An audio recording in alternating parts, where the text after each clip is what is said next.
Guys, ada berita terkini dan terbaru lagi. Katanya di sini iaitu Malaysia minta garap ibu kota baru Republik Indonesia. Wow. So bagaimana ceritanya? Mari kita sama-sama tonton dan reaction bersama dengan saya. Jom.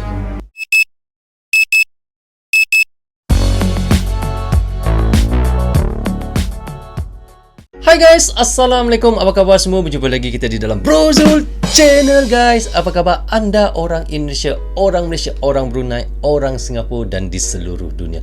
Apa khabar anda semua? Saya doakan semoga anda sentiasa sehat, sentiasa dalam rahmat Allah, sentiasa dalam lindungan Allah dan sentiasa diberkati oleh Allah SWT. Itulah sebabnya rezeki yang Allah berikan kepada kita iaitu kesihatan dan umur yang panjang. Okey, hari ini kita nak reaction lagi satu lagi video daripada channel iaitu Indo Magazine. Nah guys, anda boleh pergi ke channel Indo Magazine. Kini subscribernya adalah 776,000.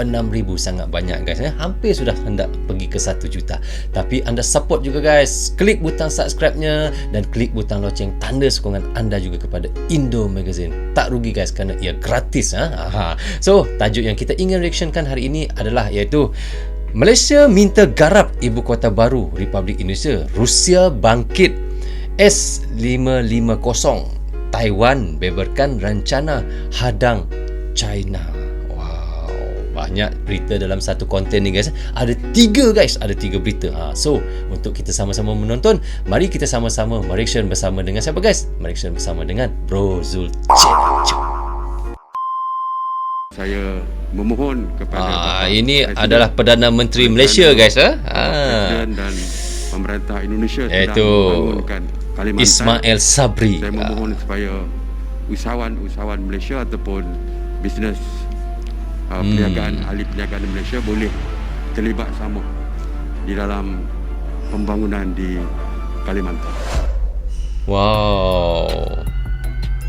Hey hey hey hey. Hola Indo. Hey, hola Indo Indo Magazine. Nah, berita yang cukup mantap jos. Kali ini yang pertama datang dari hubungan kerjasama Malaysia dan Indonesia yang sepertinya semakin akrab aja nih bos. Bagaimana tidak? Baru-baru ini bahkan PM Malaysia terbaru yaitu Dato' Ismail Sabri Yaakob pun telah meminta dilibatkan dalam pembangunan ibu kota negara baru Indonesia. Nah, dilibatkan seperti apakah maksudnya? Setelah ini kita bahas. Kemudian berita kedua yang tak kalah mantap kali ini datang dari alutsista baru, negara terkuat kedua di bumi yaitu Raski Rusia. Setelah dia punya lori tegak begini guys, nak melancarkan rudal tu. Hoi. Sukses dengan 2 jenis rudal pertahanan barunya yaitu S400 dan S500. Ternyata tak disangka-sangka, Rusia pun kini berencana akan membangkitkan lagi proyek rudal pertahanan legendarisnya yaitu S550. Nah, seperti apakah sebenarnya kekuatan dari S550-nya ini? Setelah ini kita bahas. Kemudian berita ketiga yang tak kalah panas kini datang lagi dari Taiwan bos. Seolah-olah telah siap menghadapi invasi negeri Tiongkok China. Baru-baru ini Taiwan pun membeberkan rencananya untuk menghadang serangan China. Nah, di sini tegang, di sana tegang. Di sini tegang, di sana tegang. Penasaran bagaimana berita lengkapnya? Di mana-mana hatiku tegang guys. Mari kita bahas berita lengkapnya. Mari basa-basi guys. Bosku. Okey. Luar biasa guys, berdiri tegak begini dia punya apa tu? Apa lorinya? Oke, yang pertama, berita datang dari PM Malaysia yang baru-baru ini meminta dilibatkan dalam pembangunan ibu kota negara baru Indonesia. Nah, dilibatkan seperti apa maksudnya nih bos? Dikutip dari beberapa sumber berita berikut, pada hari Rabu tanggal 10 November 2021 kemarin, Presiden kita Pak Joko Widodo pun telah menerima kunjungan Perdana Menteri Malaysia yang baru, yaitu Bapak Ismail Sabri Yaakob di Istana Bogor, Jawa Barat. Nah, dalam kunjungan PM Malaysia ke Indonesia ini dibahaslah sejumlah isu bos.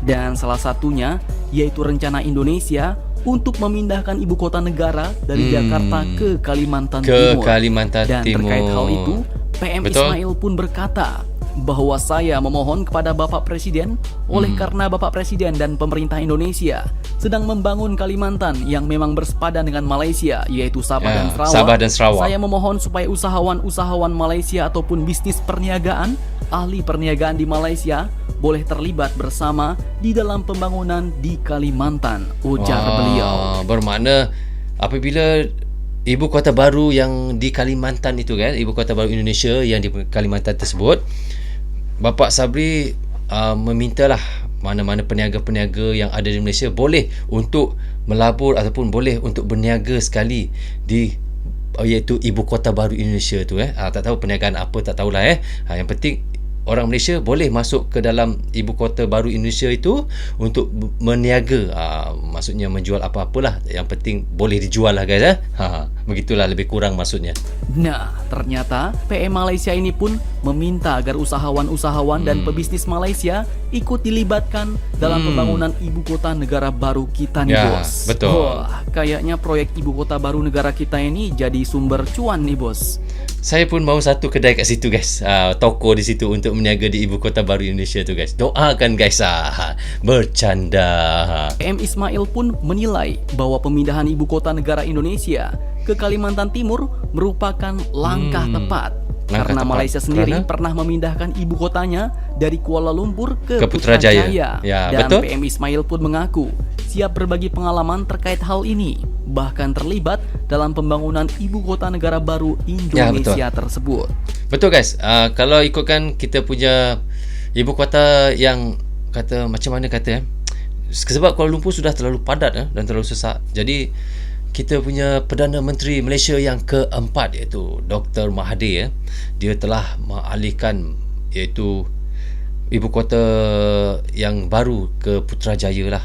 Tapi dua-dua boleh digunakan. Kuala Lumpur pun ada dan di Putrajaya pun masih ada hingga sekarang guys. Jom kita sambung semula tengok. Nah, bagaimana menurut kalian tentang PM Malaysia yang meminta ikut dilibatkan dalam mega proyek ibu kota baru Indonesia ini? Silahkan kalian cocot bacor di kolom komentar. Rasanya tidak salah kan guys, kalau ada peniaga-peniaga daripada Malaysia untuk sama-sama berniaga di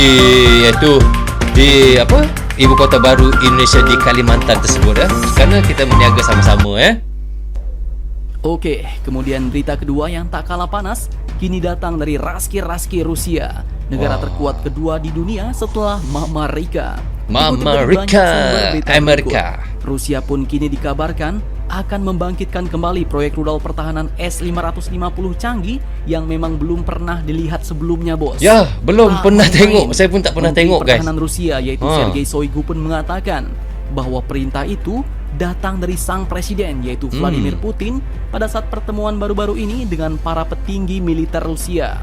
Saat pertemuan yang dilakukan pada tanggal 1 sampai dengan 3 November kemarin, Presiden Rusia pun menekankan pentingnya pengembangan lanjutan sistem pertahanan udara dalam negeri dan juga pemasukan sistem S-350, S-500 dan S-550 ke dalam tubuh angkatan bersenjata Rusia, kata Sergei Shoigu menyampaikan pesan sang presiden. Nah, rudal S-550 ini sendiri pun diduga merupakan sebuah sistem pertahanan rudal jarak pendek yang dikembangkan di zaman Uni Soviet pada tahun 1980-an silam. Namun dikabarkan bahwa proyek itu pun dihentikan setelah Uni Soviet dan Amerika Serikat mencapai kesepakatan dalam pertemuan antara Mikhail Gorbachev dan Ronald Reagan pada tahun 1986 silam. Beberapa sumber pun melaporkan bahwa setelah runtuhnya Uni Soviet, cadangan yang dibuat sebagai bagian dari pekerjaan pada proyek S-550 itu pun dihancurkan dan juga prototipe kompleksnya pun dihilangkan pada tahun 1992 silam.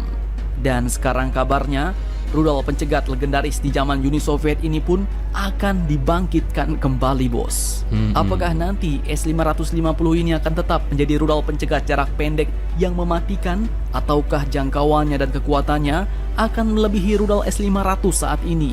Kita tunggu saja berita kelanjutannya, bos. Wow, luar biasa rudal lu guys. Tegak berdiri macam ni Nah, kemudian berita ketiga yang tak kalah panas kini datang dari negeri naga kecil Taiwan. Dikutip dari beberapa sumber berita berikut, naga kecil, salah satunya Taiwan. CNN Indonesia.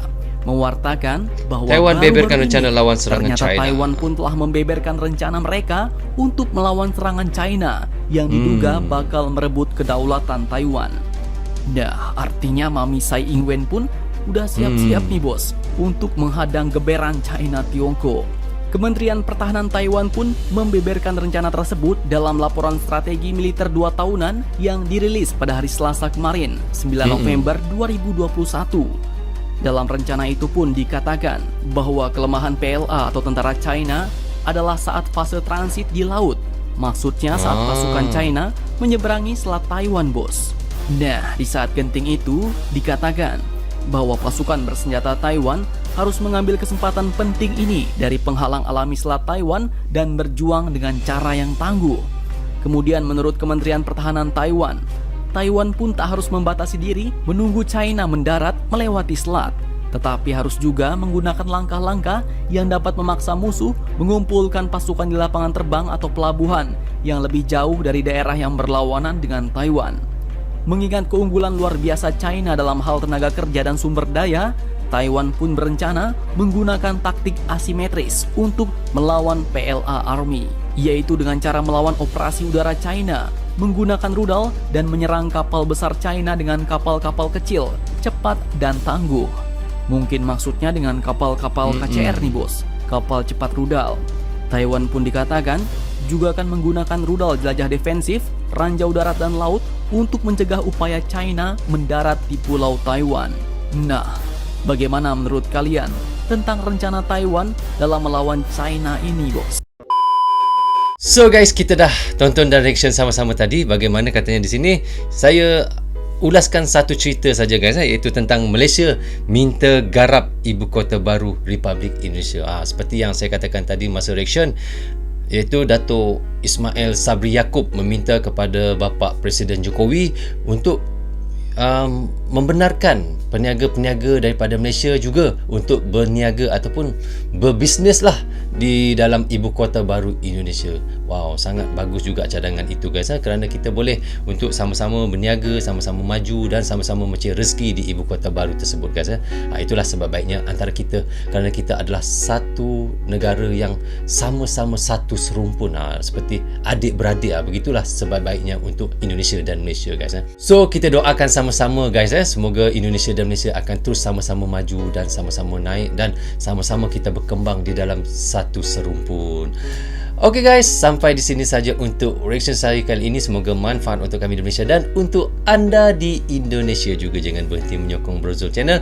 Tanpa sokongan anda, tiadalah Brozul Channel di dalam YouTube ini. Bagi anda yang suka dengan cara saya reaction, anda boleh klik butang subscribe dan klik butang lonceng, tanda sokongan anda juga kepada Brozul Channel. So okey guys, saya juga minta maaf kepada anda sekiranya ada tersilap kata dan tersilap cakap sepanjang saya melakukan reaction, kerana saya manusia biasa, takkan pernah terlepas daripada melakukan kesilapan. Jaga diri anda, keluarga anda, terutama anak isteri anda. Assalamualaikum, goodbye, bye bye.